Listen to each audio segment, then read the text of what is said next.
My day began in one of my favorite countries at the NH Hotel right here in Terminal 2 at the Benito Juarez International Airport in Mexico City, the capital of Mexico. Today we'll be flying in business class on the flag carrier of Mexico, Aeromexico, up to New York's JFK Airport on the 787-8. Aeromexico connects North America to much of Latin America mostly, also having a large domestic market within Mexico. They also serve a few European and Asian cities as well. Terminal 2 at Mexico City is a bit smaller than Terminal 1, but also much newer as it was built less than 20 years ago, more recently than most recent renovations of Terminal 1. Its main host is Aeromexico, but it is also home to some alliance partners like Delta and non-alliance partners like LATAM and Copa, but surprisingly other alliance partners like KLM and Air France remained in Terminal 1 upon the completion of Terminal 2.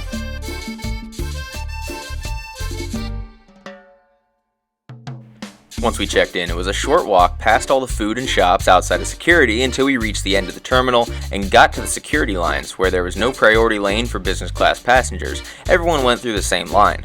Luckily, there's no outbound immigration checks, so the entire security process only took about 10 to 15 minutes. Once through security, we're in the main lobby of Terminal 2. There's 3 separate wings of gates here, and throughout those is an assortment of international and domestic flights. Because this area serves as a central hub of sorts, it's also where a large majority of the shops and restaurants are located, although you'll still find plenty scattered throughout the rest of the terminal. If you leave security and head to the right, down the promenade, you'll come to the business class lounge for Aeromexico, labeled with signs showing Salón Premier. Up the stairs or elevator, there's a walkway with what seems like some offices and an assortment of lounges. The Aeromexico lounge is definitely not the best of lounges, but Aeromexico also doesn't have the same amount of long-haul business class travelers as some other airlines do. The area does have enough seating, or at least it did at this hour of the morning. Unfortunately, it looked like charging was only available at a handful of them. The highlight of the lounge is probably the bar area. It's a nice size, and the bartender was great to chat with. The bartender also doubles as a barista, as the main way to get some caffeine is ordering a coffee from him and the machines that he's got behind the counter. The food spread is subpar in my opinion. There's a full countertop with drinks and food options, and at this hour was the breakfast items. The waters, juices, and beers were being stocked at the moment, but next to that was a cooler of mango yogurt drinks and a couple fresh pressed juices. There was a cereal bar, with cold milk as well, although I wasn't really feeling like that at the moment, so I continued down the counter where I then came across the assortment of fresh fruit and bread to be toasted. Just past that was the peanut butter, jelly, and butter for the toast, as well as the only hot dish on the counter, waffles. The counter then ended with some more bread, bagels, croissants, and pan dulce.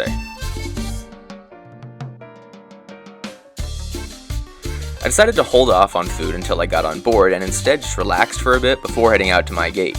The lounge is definitely more comfortable than the gate area, but it still lacks some of the comforts that a lot of modern lounges have, unfortunately.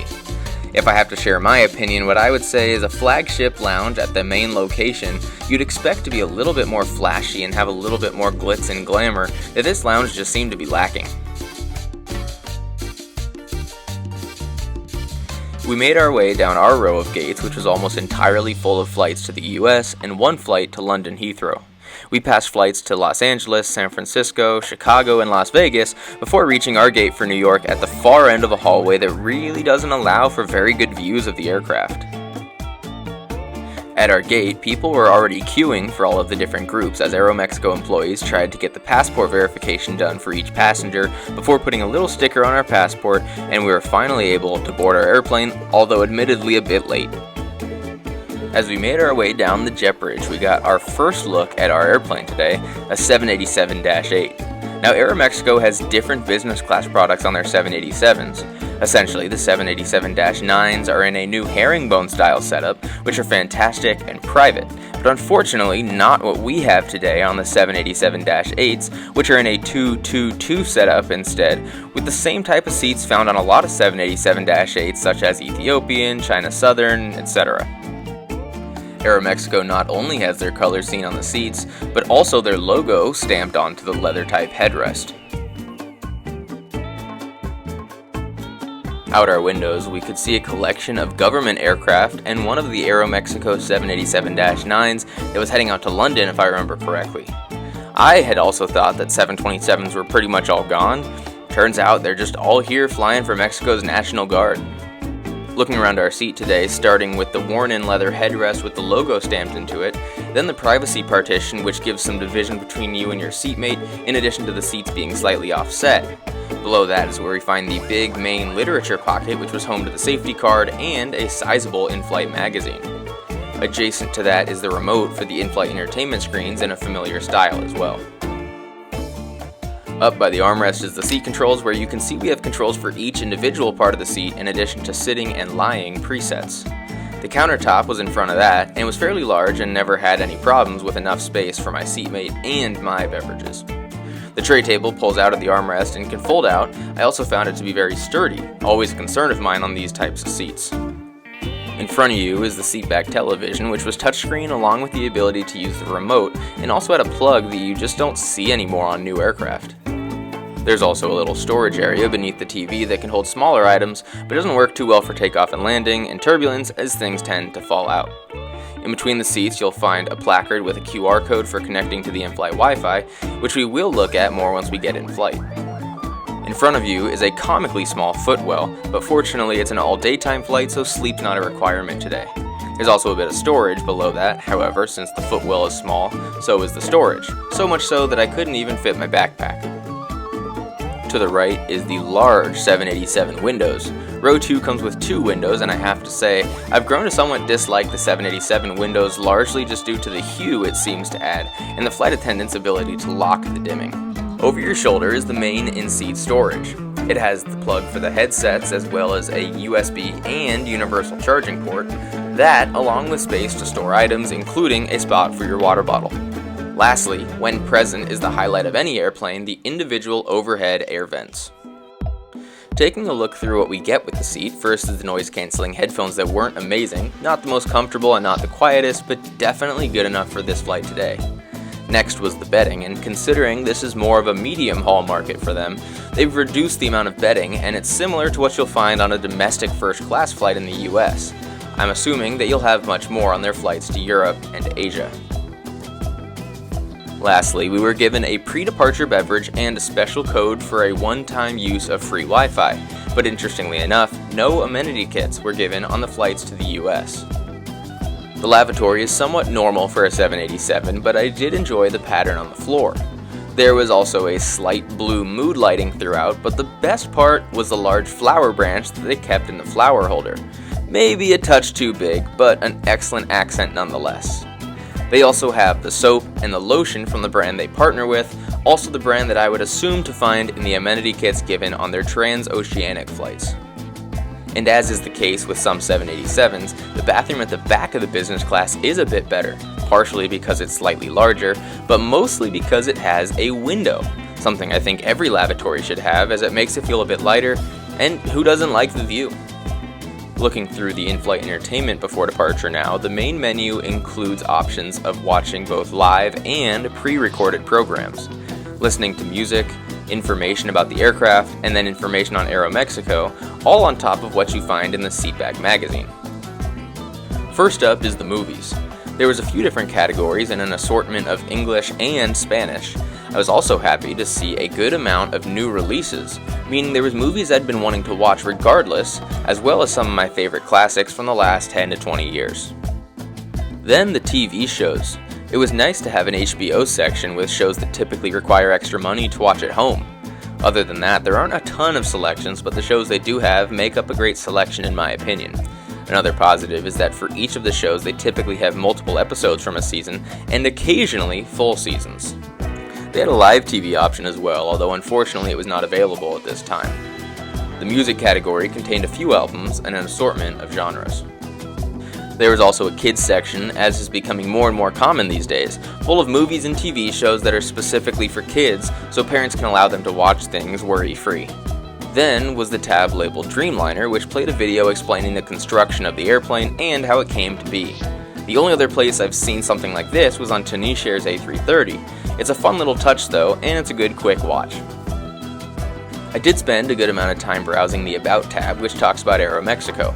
In this tab, you'll find a few things. First up was descriptions of most of the destinations you can fly to with Aeromexico, including their only Asian destination in Tokyo, although they do have plans to relaunch Seoul.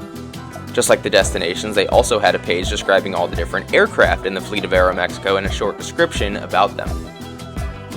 Lastly was the information about the flight, including the aircraft, the route, and the time.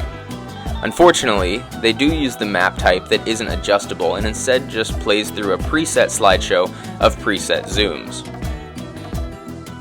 Then was the Wi-Fi available for passengers on board. Connecting is easy, as you just need to connect to the Wi-Fi and then the QR code will take you to the correct web page. From there, you can get free messaging for every passenger, an hour of Wi-Fi for $5, or full flight Wi-Fi for $15. I put in my discount code, which gave me 2 free hours of Wi-Fi, and then I could buy additional Wi-Fi once that ran out if I wanted to. Fortunately, if you're using a plan, you can pause and resume it so that it doesn't run out while you're not using it. While we taxi out, I do want to address that this flight may be in one of their top tier business class products, but it is on a less premium route and therefore has limited amenities and services. For example, the same aircraft is what they use for their Tokyo flights, but I would assume that they have amenity kits, full bedding sets, and multiple meals. Today, however, we just get a little taste of that, but I do have plans to try out their 787-9s with the updated business class product on one of their transatlantic services in the coming months so that we can get the full Aeromexico business class experience. I am still grateful, however, to be on the 787, considering the majority of their flights to the US are on their 737 product, not even a lie-flat seat of any kind.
It wasn't long after departure before they dimmed the windows of the business class cabin and set the mood lighting as we prepared for our first meal. Interestingly enough, the economy class cabin seemed to be left as normal. There weren't any menus, but they did come through and give us options. I decided to go with the non-vegetarian option, which was a ham and cheese quiche, which also came with a tomato-based sauce, and I do have to say that it was quite good and very tasteful. It also came alongside a bowl of fresh fruit including pineapple, blueberries, and of course papaya, as that's commonly eaten in Mexico. There was a yogurt on the tray alongside some strawberry jam and butter, and then they came around with a bread basket for which I chose a croissant. And the silverware, as I always enjoy, does have the Aeromexico text carved into it. To drink, I decided to go with a simple glass of orange juice to start my day. At this point, the cabin was darkened and some people got some sleep, although since this was a mid-morning departure, a lot of people were rested already and chose to just relax and watch something on TV. I did try, however, to bring up my dimmer a bit just so that I could see something out the window and found it to be locked at just barely above the lowest setting, so I was very limited in what I was actually able to see, something that I find rather unfortunate about the 787. Now when it comes to bed mode, it does go fully lie flat, but you can't really make up a proper bed with the bedding on these domestic and US flights. Instead, you can see here that the blanket only reaches just below my knees, and I'm 5'9". I also found the footrest to be very small, and I personally feel like trying to get comfortable for sleep might be a bit tough on these longer flights. And to think that they're using this on their longest flight at the moment, which is from Mexico to Tokyo and Narita, averaging about 14 hours. It wasn't long, however, before we were making our descent into JFK, about 4 hours after we initially departed from Mexico City. I didn't really want to put my backpack back up in the bins for arrival since I was still using things from it for work, so I just decided to put it sideways and tucked it away the best I could.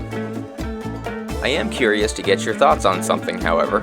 On flights of this length, let's say 4 to 7 hours, they typically only serve the single meal, which makes sense. However, personally, I feel as if it would make more sense to put the meal closer to the middle of the flight, since in this case, we ate the meal right after departure and then had nothing else to eat for the remainder of the flight. Let me know what your perfect meal timing is on flights that only supply a single meal, however.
Welcome to JFK, where it's now time to debrief our final thoughts on this Aeromexico business class product on the 787-8, as we taxi in and then head through US immigration.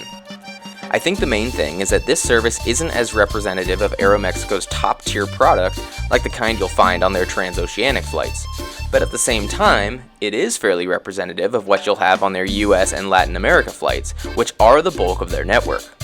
I do think that the amenities and services are on par for this kind of flight, and if we were on one of their 737s, it might feel just a bit more normal.